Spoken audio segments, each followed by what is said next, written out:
In law school हर एक इंसान की इंग्लिश में फ्लुएंसी अलग लेवल की होती है। कुछ लोग ऑलरेडी बहुत ज़्यादा फ्लुएंट होते हैं एंड कुछ लोग स्ट्रगल कर रहे होते हैं। बट एक चीज़ बहुत ज़्यादा कॉमन है, that in legal profession communication matters the most. मेरी लास्ट की कुछ वीडियोज़ के नीचे I have found many people commenting that दीदी हमारी इंग्लिश की ना जो स्पीकिंग स्किल है वो अच्छी नहीं है, हमारी फ्लुएंसी अच्छी नहीं है, हाउ टू इम्प्रूव, हमें प्लीज़ गाइड कर दो, हमें बता दो। तो मैंने सोचा कि इसके ऊपर एक डेडिकेटेड वीडियो बनाते हैं।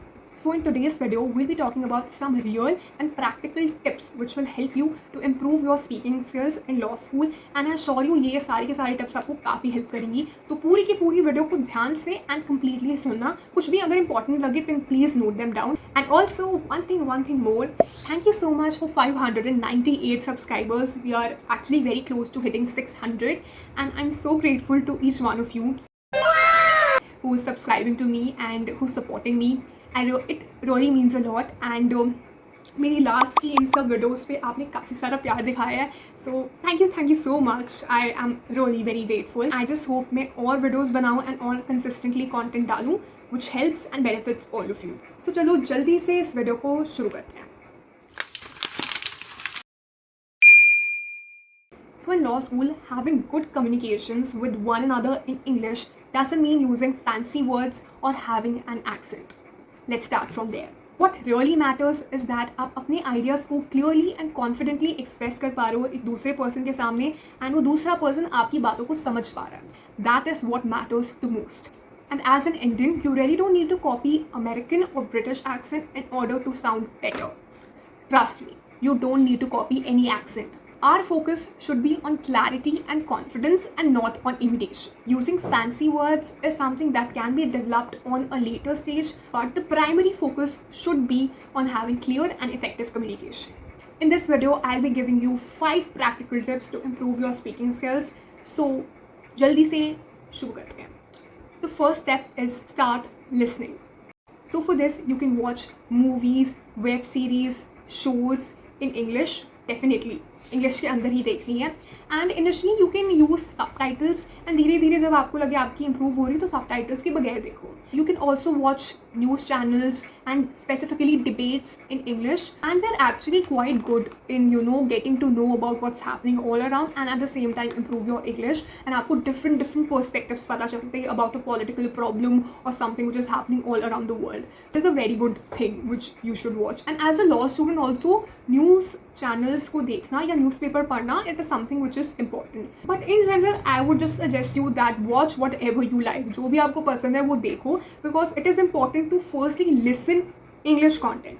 तो जो भी आपको पसंद है वो कंटेंट आप कंज्यूम करो, वो इंग्लिश में आप देखो. चाहे पहले सबटाइटल्स में देख लो, बाद में सबटाइटल्स बंद कर देना, पर देखो. Because watching English movies, debates, shows is the best way to improve your English. Because naturally आप जब भी ऐसा कोई भी content consume करते हो, you see characters interacting with one another and you naturally pick up phrases and words and you naturally get to understand कि ये जो word है इसकी कैसे usage होनी चाहिए. Because you understand the concept of the movie or the show, so you understand कि यार ये जो word ये character use कर रहा है ये किस sense में use कर रहा है. So naturally you get to understand a lot of words and phrases and it is something जो बहुत easily web series and shows ये सब देख के होता है. Now we come to the second tip which is think in English. ये जो टिप है ये काफ़ी ज़्यादा underrated लगेगी कि think in English मतलब क्या. बेसिकली आप जब भी कोई भी चीज़ सोचते हो एक दूसरे इंसान को बोलने के लिए, it should automatically come into your mind in English. That should be the concept. And it will come only जब आप छोटी छोटी चीज़ें जो भी आप दिन में सोच रहे हो उसको इंग्लिश में सोचते हो कि यार ये ऐसे कैसे बोलना है. एंड ऑटोमेटिकली जब आप ये रोज़ की एक्सरसाइज करते हो कि आप सोचते हो कि यार मुझे अगर ये बोलना है तो ये इंग्लिश में कैसे बोलना है, तो ऑटोमेटिकली आपका जो ब्रेन है वो पहले से ही इंग्लिश में सोचने लग जाएगा. It will automatically happen. So the trick is कुछ छोटे छोटे सेंटेंसेस को आप इंग्लिश में सोचो कि मुझे लाइब्रेरी जाना है तो I want to go to the library.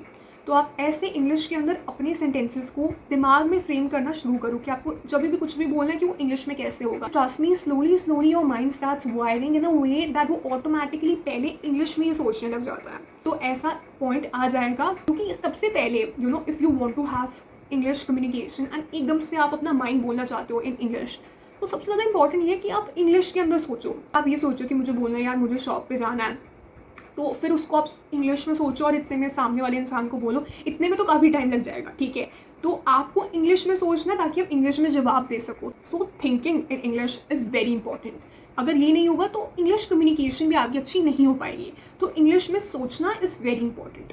ये नॉन नेगोशिएबल है एंड ये चीज़ जब तक नहीं होगी तब तक आपकी एक अच्छी कम्युनिकेशन नहीं बन पाएगी. Read out loud.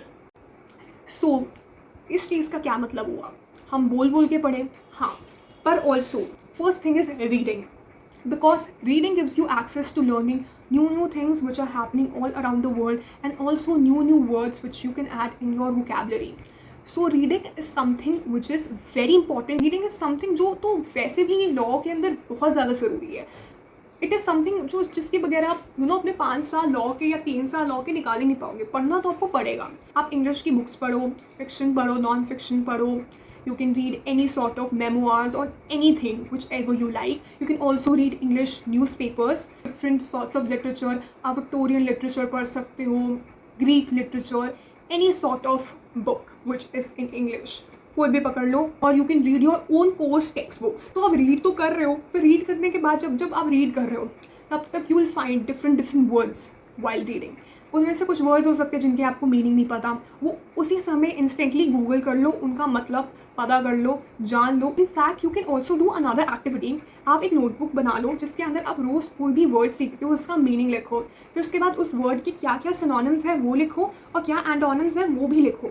उससे आपको वो वर्ड्स से सिमिलर वर्ड्स क्या हैं और क्या उसके ऑपोजिट वर्ड्स हैं वो भी पता लग जाएंगे. इनफैक्ट मैंने भी कुछ टाइम पहले I made a notebook in विच मैं यही एक्टिविटी फॉलो करती थी, in which I use to write a word. मैं उसका मीनिंग लिखती थी, उसके सिनोनिम्स लिखती थी और उसके एंटोनिम्स लिखती थी. एंड मेरी पूरी की पूरी नोटबुक भर दी थी एंड मैं उसे बार बार रिवाइज भी करती थी. तो मैंने खुद भी ये की हुई चीज़. This is a tried and tested thing. आप भी ट्राई कर सकते हो. तो इससे आप ऑल टुगेदर एक वर्ड से काफ़ी सारे वर्ड सीख सकते हो, which is all together such a nice thing. उसके बाद आप रीडिंग तो कर ही रहे हो. रीडिंग जब आप कर रहे हो तो उसे बोल बोल के पढ़ो. जब आप बोल बोल के पढ़ोगे तब नेचुरली आपको कुछ वर्ड्स अजीब लगेंगे, भारी भरकम लगेंगे, या आपको लगेगा ये वर्ड्स मुझे नहीं पता. आप ऑलरेडी वो चीज़ें गूगल कर चुके हो. जब आप गूगल कर रहे हो साथ ही साथ उन वर्ड्स की प्रोनाउंसिएशन भी देख लो ताकि आपको पता लगे इस वर्ड को करेक्टली कैसे प्रोनाउंस किया जाता है. और आप कॉम्पिटिशन्स में पार्टिसिपेट करो जिनमें भी आपकी स्पीकिंग स्किल्स टेस्ट की जाएगी, like debates, declamation, mood courts. अपनी प्रेजेंटेशन ही आप उसको भी अच्छे से प्रिपेयर करो, उनको अच्छे से दो. Will also boost your confidence and your belief in your self कि यार मैं बोल सकता हूँ इंग्लिश. तो participate in as much competitions as you can जिनमें भी आपकी स्पीकिंग स्किल्स टेस्ट हो. Speak without fear. Trust me, ये जो पॉइंट है ना इसमें सारे के सारे लोग अटक जाते हैं. बिकॉज हर एक इंसान में ना कहीं हेजिटेशन होती है, कहीं ना कहीं एक डर होता है कि यार मैं ऐसे बोल दूंगा तो लोग मुझे जज करेंगे, लोग मुझे बोलेंगे कि यार ऐसे ये वर्ड प्रोनाउंस नहीं होता या ऐसे नहीं होता वैसे नहीं होता. So trust me, no one is perfect, everyone is learning, and the good thing is that you know this is something जो मुझे improve करनी है. The first thing is that people don't accept that we lack in something या we need to learn something. उन्हें लगता है यार हमें आता है, हमें सब पता है. So if you have made your mind कि यार मुझे अपनी इंग्लिश की ना स्पीकिंग स्किल्स इम्प्रूव करनी है, then firstly I'm telling you, you've already won. अपनी ये चीज़ को एक्सेप्ट करना कि मुझे सीखना है, this is already a win. So please do not fear. You are already a winner. And अपने दोस्तों के साथ इंग्लिश में बोलो. May be you will find a group in your college जिनमें लोग इंग्लिश में बात करते हों, या speak to yourself in English in front of the mirror. This will also help you. या you can talk to your siblings also. किसी से भी बात करो, इट विल हेल्प यू. अगर आपके पास कोई भी नहीं है, अपने सामने मिरर के अंदर बात करो अपने से इंग्लिश के अंदर. Talk about any incident, narrate your self कि आज का मेरा दिन कैसा गया in English. Just try to speak in English. Trust me, in law school you participate in competitions only to get out of stage fear. And it is something which is very very very important. अपने अंदर का ये डर निकाल दो, लोग मुझे जज करेंगे. मे बी थोड़े से दिन करे भी जज, but everyone will forget. But what is important is that you have to improve. तो कॉम्पिटिशन्स में पार्टिसिपेट करो, आसपास अपने लोगों से बात करो. अगर कोई लोग नहीं है आपकी लाइफ में तो अपने आप से मिरर में बात करो. Make English a daily habit. So when I से दिस कि इंग्लिश को अपनी डेली हैबिट बना लो, रोज़ कुछ ना कुछ अपनी इंग्लिश इम्प्रूवमेंट जर्नी के लिए करो. सो बाय दिस आई मीन कि रोज़ अपनी स्पीकिंग स्किल्स इम्प्रूव करने के लिए कुछ ना कुछ करो. 1% daily effort is better than 100% effort for one day. So रोज़ कंसिस्टेंटली एफर्ट डालो इंग्लिश इम्प्रूव करने की जर्नी के अंदर. सबसे ज़्यादा इंपॉर्टेंट चीज़ है कि आपके आसपास इंग्लिश इम्प्रूव करने का इन्वायरमेंट हो, एंड वो इन्वायरमेंट आपको खुद क्रिएट करना है। जब आप इंग्लिश अच्छे से पढ़ोगे, उसे बोलोगे, उसी भाषा में आप लोगों से कम्युनिकेट करोगे, तो जब आपके आसपास आप सारे काम इंग्लिश के अंदर कर रहे हो, डेफिनेटली आपकी इंग्लिश की जो स्पीकिंग स्किल्स हैं वो इम्प्रूव होगी। So the important thing is आप अपने आसपास एनवायरनमेंट बनाओ जो आपकी इंग्लिश स्पीकिंग जर्नी के अंदर आपको हेल्प करे। तो आपकी इंग्लिश इंप्रूव करने की जर्नी में you firstly need to read in English, you need to write in English and you need to speak in English. ये जो तीनों के तीनों पॉइंट्स हैं ये सारे के सारे ऑल टुगेदर चलते हैं। आपकी स्पीकिंग स्किल्स ऐसे ही इंप्रूव नहीं हो सकती है, आपको ये तीनों के तीनों स्टेप्स फॉलो करने पड़ेंगे। Writing you definitely would be writing, आप लॉ पढ़ रहे हो, आप लिख भी रहे होगे, साथ साथ अपने नोट्स वगैरह बना ही रहोगे, तो आप लिख तो रही हो। ये सारी चीज़ें ऑल टुगेदर करनी है। जो इंपॉर्टेंट चीज़ है कि आप इंग्लिश में कम्युनिकेट करो। अगर आप कम्युनिकेशन करने का ट्राई नहीं करोगे, आपकी स्पीकिंग स्किल्स इंप्रूव नहीं होगी। तो कम्युनिकेशन इज़ वेरी इंपॉर्टेंट। किसी ना किसी से कम्युनिकेट करो, और कोई नहीं है तो अपने आप से मिरर में कम्युनिकेट करो, पर कम्युनिकेट करो। Just remember, no one is born with perfect English. हर एक इंसान ने किसी ना किसी दिन सीखना स्टार्ट किया था। आपकी अगर फ्लुएंसी नहीं है, आप आज स्टार्ट करो, आप इम्प्रूव करोगे and you will eventually learn. Law school के अंदर आपके पास टाइम है, आपके पास इन्वायरमेंट है to improve your speaking skills, and also do not shy, do not be afraid. Start your English speaking improvement journey from today, and wishing you all the best, and I hope ये advices आपको helpful लगी हो and आप ये advices को follow करें।